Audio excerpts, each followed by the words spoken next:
صحیح مسلم حدیث نمبر 5۔ سعید بن عبید نے کہا، ہمیں علی بن ربیعہ والبی نے حدیث بیان کی، کہا میں مسجد میں آیا اور اس وقت حضرت مغیرہ بن شعبہ رضی اللہ تعالیٰ عنہ کوفہ کے امیر گورنر تھے۔ مغیرہ نے کہا، میں نے رسول اللہ صلی اللہ علیہ وآلہ وسلم سے سنا، آپ فرما رہے تھے مجھ پر جھوٹ بولنا اس طرح نہیں جیسے میرے علاوہ کسی ایک عام آدمی پر جھوٹ بولنا ہے۔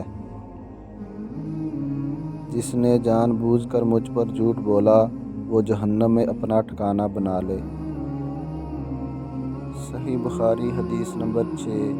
محمد بن قیس اسدی نے علی بن ربیعہ اسدی سے، انہوں نے حضرت مغیرہ بن شعبہ رضی اللہ تعالیٰ عنہ سے، انہوں نے نبی صلی اللہ علیہ وآلہ وسلم سے اسی طرح روایت کی، لیکن بلا شبہ مجھ پر جھوٹ بولنا اس طرح نہیں جیسے کسی عام آدمی پر جھوٹ بولنا ہے کا جملہ بیان نہیں کیا۔ صحیح مسلم حدیث نمبر 7۔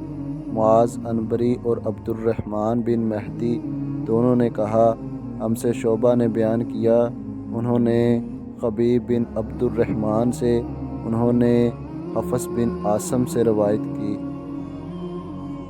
کہا رسول اللہ صلی اللہ علیہ وآلہ وسلم نے فرمایا، آدمی کے جھوٹا ہونے کے لیے یہی کافی ہے کہ وہ ہر سنی ہوئی بات بیان کر دے۔ حدیث نمبر 8۔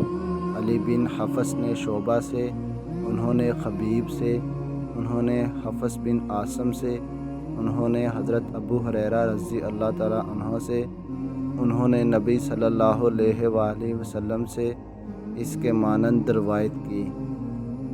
حدیث نمبر 9۔